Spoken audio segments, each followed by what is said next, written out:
Bora! Antes de assistir esse corte, se inscreve no canal, ativa o sininho e fortalece nosso corre.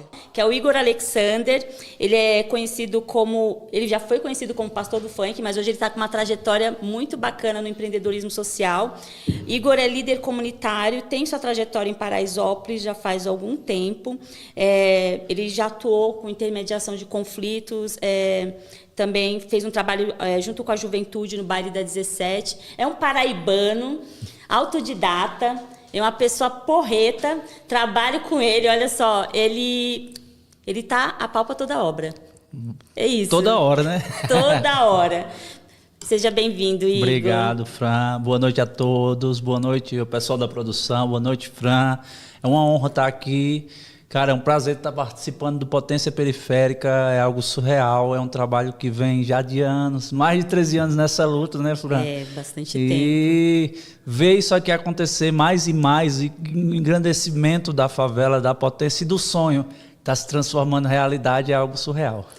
O Igor, ele fala com brilho nos olhos, eu também fico muito emocionada, porque assim, o Igor também faz parte dessa história do Potência, né? Lá atrás, em 2020, quando a gente começou a fazer as primeiras lives, o Igor estava ali ajudando, apoiando, de certa forma, e a gente tem uma história já de um tempo, né? Tempinho já. Desde 2019 a gente se conhece, eu conectei com o Igor depois do massacre que aconteceu em Paraisópolis, ele já estava fazendo esse trabalho junto com a juventude, na comunidade, né? No baile da 17.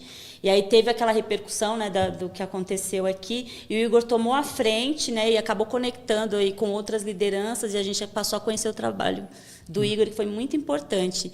Igor, e você está... Desde lá aconteceram várias coisas, né? Inclusive, né, em 2019, quando a gente fez a matéria, foi o que... depois da matéria, o Igor... eu falei para ele uma coisa, eu me emociono quando eu falo sobre isso, porque eu não sabia, e o Igor acabou falando para mim que quando a gente conversou daquela vez, eu falei, caramba, sua história é incrível, né? Foi muita coisa que esse menino já passou. Igor, quantos anos você tem, Igor? Eu tô com 22, brincadeira, 30 anos. 30 anos, e o Igor, já naquela época, ele já quando a gente se conheceu em 2019, ele já tinha uma história de vida assim, bem... Tô arrumando o microfone aqui, estão me ouvindo, gente? Bem impactante. Eu falei, cara, sua história dá um livro. E aí foi que ele fez, ele publicou esse livro, Missão Paraisópolis, que tem em conta a história dele aqui dentro da comunidade de Paraisópolis. E aí, desde então, várias coisas aconteceram, né, Muitas. Igor? 2021, você queria que você falasse um pouquinho. O que mudou na sua vida depois do massacre de Paraisópolis, né? E o que mudou no seu trabalho desde então? Ai, Fran, não se importem de se emocionar, né, porque tem uma trajetória muito forte, e eu lembro da primeira matéria no jornal, né, que a Fran fez todo aquele trabalho, e aquilo ali abriu muitas portas. A gente estava conversando sobre isso, falando né? sobre isso, né?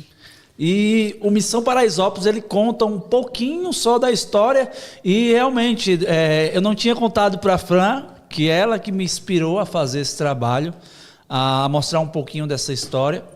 E a Missão Paraisópolis, não o livro em si, mas a Missão Paraisópolis é muito, muito louca, né? Chegar aqui do nada, com a esposa, com filhos, e tentar resolver alguns problemas, cuidar de pessoas, ver a favela. Eu até brinco com todo mundo falando da música da novela, né? Vem ver o paraíso das metrópoles, prazer Paraisópolis. E quem toma dessa água aqui não sai nunca, né? É verdade. E toda aquela trajetória do massacre de Paraisópolis, dos trabalhos sociais aqui dentro com os jovens, de todo aquele trabalho, a gente estava comentando que o Potência Periférica, ele nasce para dar voz às pessoas que não são ouvidas e para fazer as coisas acontecerem a partir dessa comunicação.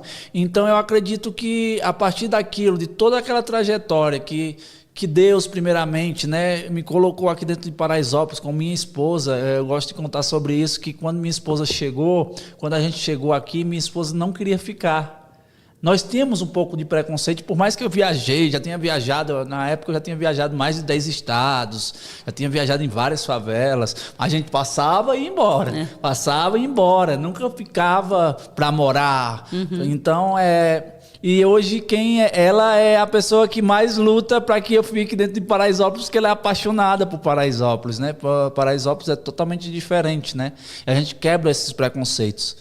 E a partir daí nós nos conhecemos através da União de Moradores, né, de Paraisópolis, o Gilson Rodrigues, e todo esse trabalho estava iniciando, né, o G10, né, toda aquela ideia do G10, o que estava acontecendo e tal. E, cara, a partir daí foi tudo mudança, né? Veio 2020 e aí você passou a integrar o bloco de líderes empreendedores, no caso G10 Favelas. Sim. E aí me fala, Igor, você naquela época, em 2020, na pandemia, você também coordenou um projeto dentro do G10. Quando a pandemia entrou, né, a gente se juntou, né, ainda não tinha nem aqui esse espaço, né, a gente não estava nem com esse espaço e a gente, tinha um monte de moleque, né, entrando como voluntário, a gente fazendo esse trabalho. Eu coordenei as casas de acolhimento, no Etelvina e no Maria Zilda. Tinha 512 leitos, né? A gente conseguiu isolar mais de 50% da população que foi contaminada aqui dentro de Paraisópolis. E foi um trabalho gigantesco, né?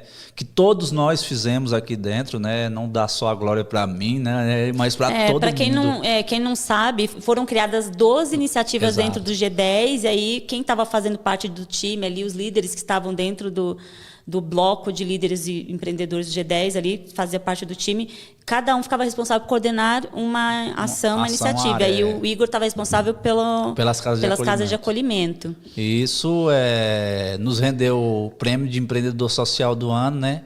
Em mitigação do Covid-19. E foi algo surreal, né? Foi algo surreal que é onde eu volto a falar que depois daquela matéria que a Fran fez para mim, escrever um pouquinho da minha história, que começou a acontecer esses fatos. Começou a acontecer essas coisas e as portas começaram a se abrir. Mas é importante enfatizar que, Igor, você, de verdade, assim, você tem uma história incrível, né? Obrigado. E você é uma pessoa que você se dedica muito naquilo que você se propõe a fazer. Então, já que você chegou até o final, dá aquele like, compartilha e fortalece nosso corre pro YouTube entender que a gente está chegando com conteúdo de qualidade.